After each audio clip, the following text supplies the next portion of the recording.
Berikutnya, pemirsa menjelang Hari Raya Idul Adha, Pemprov DKI Jakarta memastikan ibu kota aman dari penyakit mulut dan kuku pada sapi.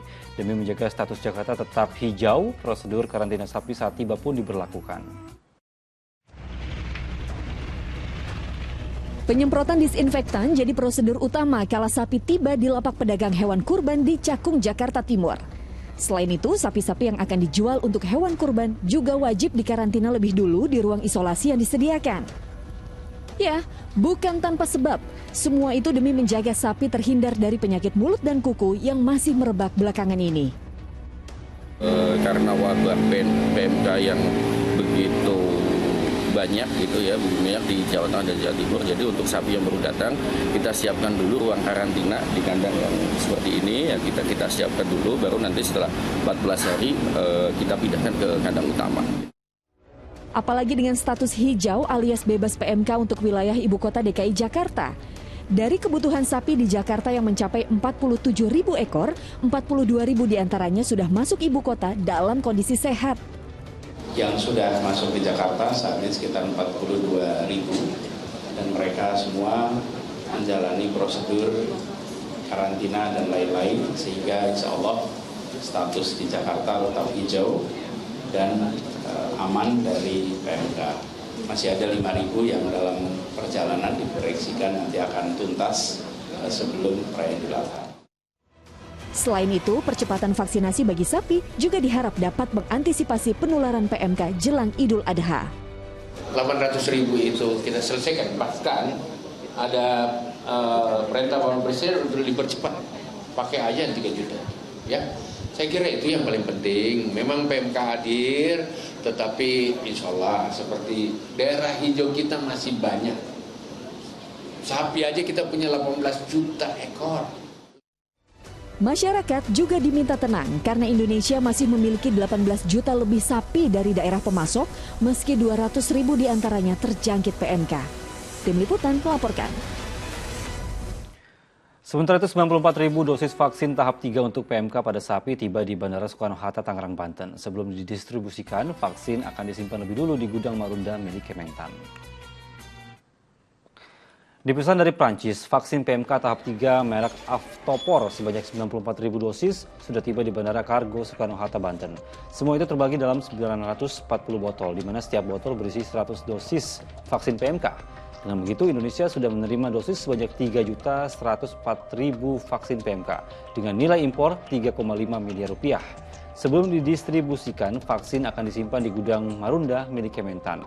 Di tanah air, sekitar 280.000 sapi sudah divaksin. Sementara untuk wilayah Banten, ada 2.050 ekor sapi yang dinyatakan terpapar PMK. Yang paling banyak berada di kota Tangerang. Ya, alhamdulillah, menjelang Idul Adha, pemerintah terus berupaya meminimalisir wabah PMK yang akhir-akhir ini banyak menyerang hewan ternak. Ya Ustaz, sapi yang terserang PMK ini kan dinyatakan masih layak konsumsi, tapi dengan prosedur-prosedur tertentu, seperti tidak mengkonsumsi bagian jeroan atau lidah dan hal-hal yang berbahaya. Tapi daging itu masih bisa dikonsumsi dengan cara memasak tertentu. Nah, lalu pertanyaannya, apakah sapi yang terserang PMK ini meskipun dinyatakan layak dikonsumsi tetap memenuhi syarat menjadi hewan kurban, Ustaz? Iya Mas Dhani, ada 3 persyaratan untuk hewan kurban. Karena berkurban ini semata-mata untuk Allah, tapi dagingnya adalah untuk manfaat kita, manfaat sesama kita. Yang pertama adalah usia. Jika usia sudah memenuhi minimal 1 tahun atau 2 tahun, maka bolehlah ia dijadikan hewan kurban. Karena kalau masih kecil dan sebagainya, ia akan tumbuh dan akan menghasilkan berbagai macam juga menunggu kita 1 tahun atau 2 tahun. Yang kedua adalah ada kecacatan. Selamat dari kecacatan. Ada kecacatan itu mungkin secara daging seseorang tidak akan terkena cacat dari hewan tersebut. Tapi kan kita ingin memenuhi apa yang dituntun oleh Allah, oleh Rasulullah, bahwa tidak boleh ada cacat. Tidak boleh kemudian misalnya tanduknya cuma 1, karena pilihan kita insya Allah ada hewan yang lebih bagus. Yang ketiga adalah tentu dari sisi kesehatan. Betul, wabah PMK ini memang mempengaruhi dalam tanda kutip bagaimana kita berkorban. Tapi ini sesungguhnya menjadi catatan besar kita, bahwa kita ingin hewan itu sehat, baik secara individu hewan tersebut atau nanti dagingnya, meskipun tadi memang dibolehkan kecuali beberapa anggota hewan yang memang khawatir itu mempengaruhi kesehatan manusia, namun tetap berkorban itu kata Allah Subhanahu wa taala, innama yataqabbalullahu minal muttaqin. Allah hanya menerima hewan kurban dari orang-orang yang berkurban atas dasar takwa. Nah, takwa itu kata Syekh As-Sa'di ada dua dimensi.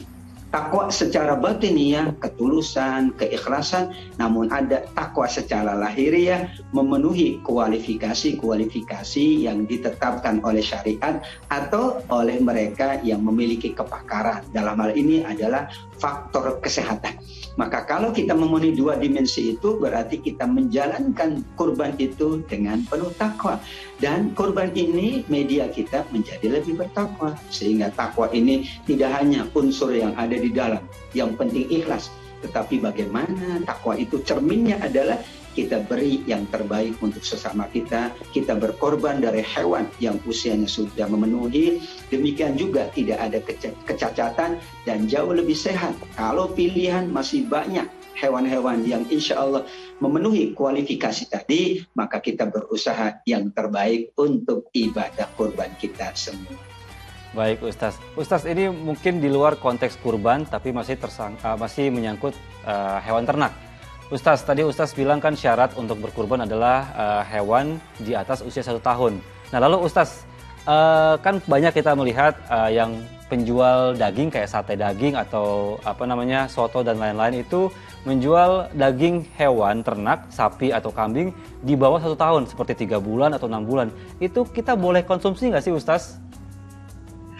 Tidak ada masalah. Okay. Selama hewan itu halal, maka boleh dikonsumsi ya. Ada 3 bulan, betul ada yang 5 bulan karena memang itu tidak termasuk yang dilarang. Okay. Karena usia itu hanya untuk ibadah kurban supaya betul-betul ibadah kurban itu yang terbaik secara usia, kesehatan dan tidak ada kecacatan.